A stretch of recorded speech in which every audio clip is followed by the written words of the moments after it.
Hey everyone, welcome to my talk about has Web 2.0 revitalized informal learning. So as we know right now, learning is becoming it's changing, it's ever evolving right now, and it's becoming more self-directed outside of just the regular formal education system we have. Um, for students, that's broadening their horizon and giving them the ability to learn on the go or in anywhere outside the classroom. Um, One thing we do know is that this is very informal learning, and informal learning is any type of learning that we know is definitely opposed to the concept of formal learning or being in the classroom, but just in general, it's just learning that can happen anywhere and at any pace that the learner is willing to learn. And I really like this what somebody said in here. All learning that involves a social contract between the learner and educational institute. So it really depends. That's the best part about informal learning is it all depends on the learner. It could be up to the learner and everything. I'm sorry about the dog in the background. Hold on one second. The other best part about informal learning is that, like I said, they get to go at their own pace. They can even create and evaluate and rewrite or relearn things to help better themselves or other informal learners like themselves. And this is one thing that it's hard to do in a formal setting, especially when you have one person up there in the front of the classroom and not everyone's able to learn at the same pace that they may be able to as by themselves or on the internet. Web 2.0, that really is the way that informal learning came about, and it's one way that informal learning has really changed the way we do things. Web 2.0 in general, if you don't know, it just stands for a collection of technologies and software applications that allow users to interact, collaborate, create, and share information with others. And to be honest, it's really just a way that we interact socially on the internet with others. That's the best way I think about it is we tweet, we Facebook, we text, we do all kinds of stuff with all different types of technology, but in the long run, this is how we learn about each other and how we um, give off our own, I can't think of the right word for it. We give off our own personalities to other people. And that's the best part about Web 2.0. It's very encouraging and it's easy, it's exciting, it's new, and everyone is a part of it. It's not just young or old. Everyone wants to have has some form of technology by now and is trying to learn in a way that is new to them and very exciting.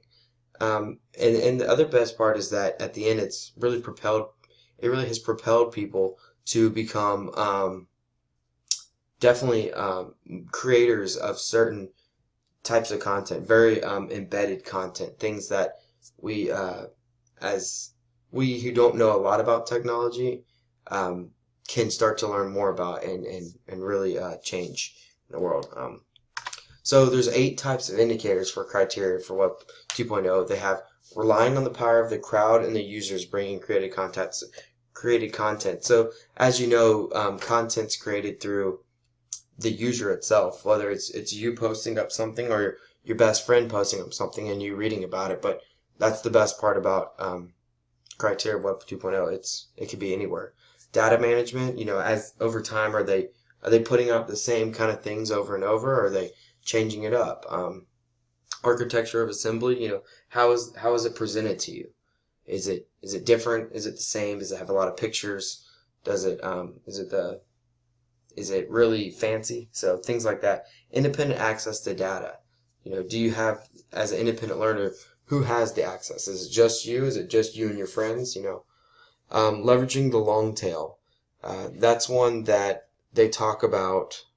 Leveraging the long tail is like whenever we have all these big ideas, and now we're going to kind of a smaller thing. And I'm sorry, we have these smaller ideas, and we go to these bigger ideas, and they become more niches and become more types of okay, ways that we embed ideas into Web 2.0.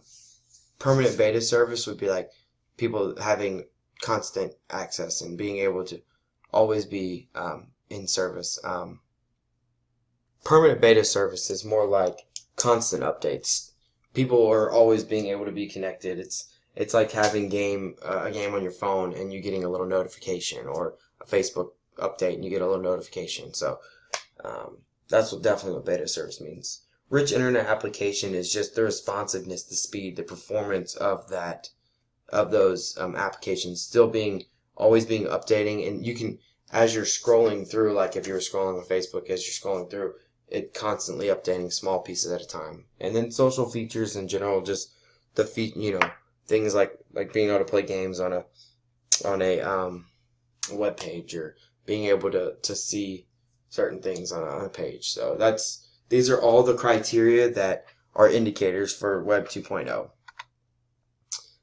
When they did this study, they took over 300 websites for the test, and they made sure they had all the 8 qualities, and then they also had 8 types of criteria that they needed to have. And some of those different criteria were the content of richness. Some were the functionality of technology. Others were how could you extend this technology? Could you extend it to other types of technology? Some were the uniqueness of the technology. Like, could you use it on your iPad, on your iPhone? Could you use it uniquely in a way that you couldn't use just in your own home?